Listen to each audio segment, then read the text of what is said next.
So, DLC has become a norm for nearly all video games in the recent years.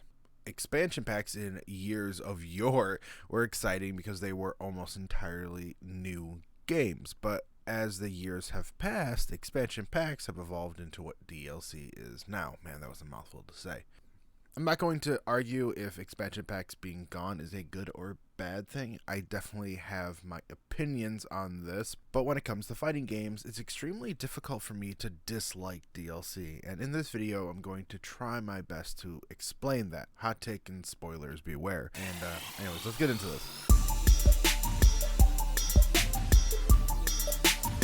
Fighting games have a certain level of nostalgia for me. The 1v1 couch co-op, the eccentric storylines, and most importantly, the unlockable characters.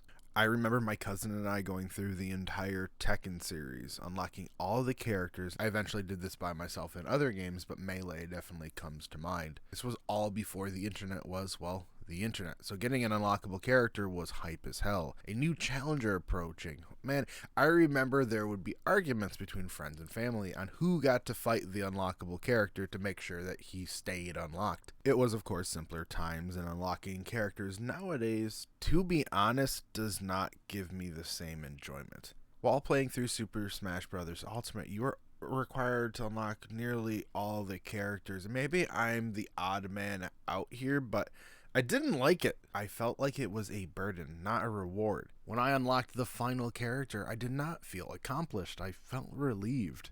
I'm like, yay, I can finally play the game now. Maybe I've been spoiled with other fighters as of late, but I like having my roster right off the bat. The days of hidden characters are kinda gone.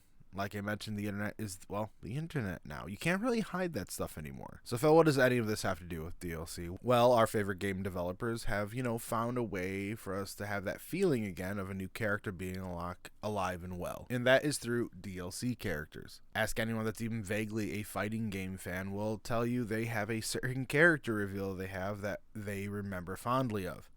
I know personally I lost my shit when Mewtwo was announced for Super Smash Bros. Wii U and when Spawn got announced for Mortal Kombat 11. These reveals get me so excited and hype, and it brings me right back to those days when I was unlocking Dr. Mario with my PJs on and a bowl of cereal. DLC has been either great or horrible depending on the game in past years. But I'd wager and be willing to argue that the fighting game community has been more fortunate when it comes to DLC. Obviously, nothing is perfect. People always complain about paywalls. There will always be an unbalanced character, and there will always be things we need to pay for we clearly shouldn't. I understand every fighting game has made a few missteps, but I think there's more good coming out of DLC than bad. The most obvious benefit is the resurgence of a game after announcement or a release of a DLC character. A buddy of mine was totally over Smash. He played at launch and that's really it. But when Sephiroth got announced at the Game Awards just a few weeks ago, he's been hitting me up pretty much every day to play again.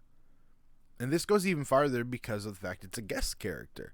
A buddy of mine at work has never played Mortal Kombat really at all his entire life, but when he found out the Terminator was going to be in the game, he ended up buying the game, buying all of the DLC characters and all the expansions because of one character. This gives games longer life cycles, which only helps the gaming community. And here's the kicker of this. At least within fighting games, there's no actual barrier for you to play with your friends. If my buddy just wanted to play Terminator and he bought Terminator, there's no reason we can't play every single day over the internet together.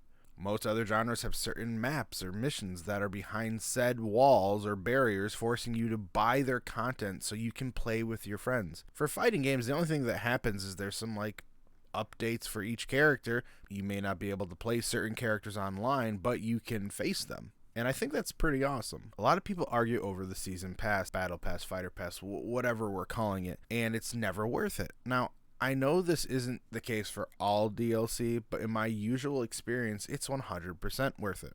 Here's how I see it. Let's talk about Injustice 2, because I was there for the entire active DLC release. When that game came out, I grinded my tail off, memorizing combos, learning matchups, enjoying the game. When Red Hood finally came out, the first DLC character, it changed the game for me in multiple ways. A new character was available for me to experience and check out. With his addition, there clearly was a new matchup I needed to learn. I started noticing a shorter queue for online matches. Guild events started getting done quicker, and, well, most obviously, there was a plethora of Red Hoods to face online. All of these changes in just one character, and that was just the first of the DLC. Nearing the end of Injustice 2, we got a free DLC in Legendary Gear, which gave us this Herculean-sized task for us to accomplish for each character, which kind of made them overpowered. This extended my gameplay of this game almost 3 months longer. And like I said, I played Injustice 2 for the entire DLC lifecycle and longer, almost 2 years worth of content for $100, which is what the Legendary Edition cost me at launch.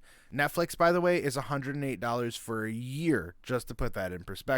I know a lot of people want all of that content right at launch, and that DLC is just some way for the developers to make extra money. And I gotta be honest, for those who think this, you are 100% wrong. And actually, I think developers are doing their best to give us the most out of our money. Because let's take a step back here and go back to the launch day of Injustice 2. If all the DLC that they were going to give us was in the game day 1 month later, when the Red Hood would have been released, there would have been no resurgence, no new players, no challenges. The community wouldn't have been building. In fact, it would be in a decline. As an example, I tried to play Injustice 2 this weekend, and the online matches took forever. If the queues were as bad as they are now, back just a few months after release, I would have been pissed. Oh, another fun fact that people just completely forget about is the price tag wouldn't be at that $60 like we want. It would be jacked up to $100 at purchase. And I know everyone can't swing that $100 at launch, but maybe they can swing the retail price. And maybe throw $6 here or there for a few extra characters. And I totally understand that. This is why I think the Season Pass and individual character releases work wonders for the game, wallets, and the community. And which will bring me to my final point, is DLC is not just an addition to some of our favorite games. It's an actual culture. The countless hours we speculate on new additions to our beloved franchises may actually dwarf the time we actually play them. YouTube and Twitch have exploded during these times. Hell, you've probably watched one of your favorite content creators lose their mind over a certain character reveal. This causes buzz. That buzz gets back to the developers. Those developers put that feedback into their game, and then we play that game, and the whole cycle repeats itself. And this is obviously true.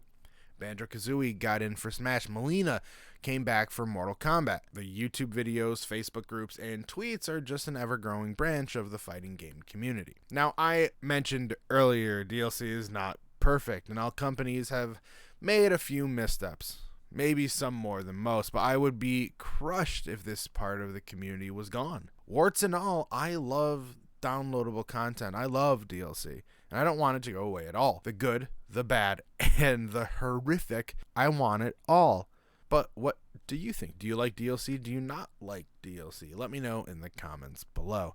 For those that don't know, I stream on Twitch every Sunday. Come and hang out. All my social links are in the description below. If you like this video today, don't forget to leave a like and subscribe. My name is Phil, and of course, I'll talk to you guys soon.